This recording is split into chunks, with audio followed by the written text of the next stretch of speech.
D'autres coulisses demain.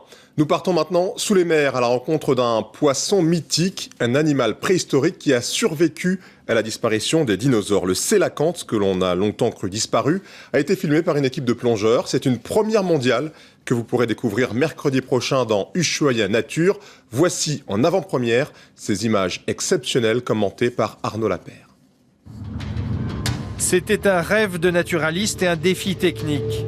À 700 km au sud de l'archipel de Bazaruto, l'équipe du biologiste Laurent Balesta espère rencontrer un poisson mythique, une sorte de dinosaure des mers vieux de 60 millions d'années, longtemps considéré comme éteint.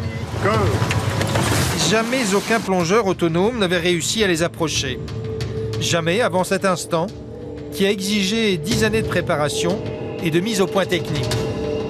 On a de la chance et je me souviens de cette journée où, en même temps que j'apercevais le mur du canyon, j'apercevais le sélacanthe à l'entrée de sa grotte. Là, c'est un spectacle magique, d'abord parce que ça n'a jamais été filmé, un sélacanthe comme ça évoluant en plein eau au milieu des plongeurs.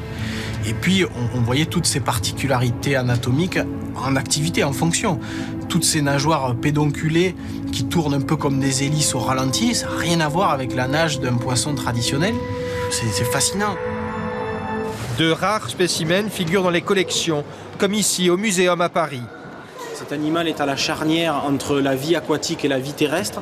À l'intérieur de ses nageoires, il possède déjà les os, tibia, fémur, péroné, enfin les os des pattes des animaux terrestres. Donc pour ça, il est déjà mythique. Ce tournage, réalisé pour Ushuaïa, sera également à l'origine d'une mission purement scientifique. L'étude du sélacanthe permettra peut-être de mieux comprendre l'histoire de l'évolution.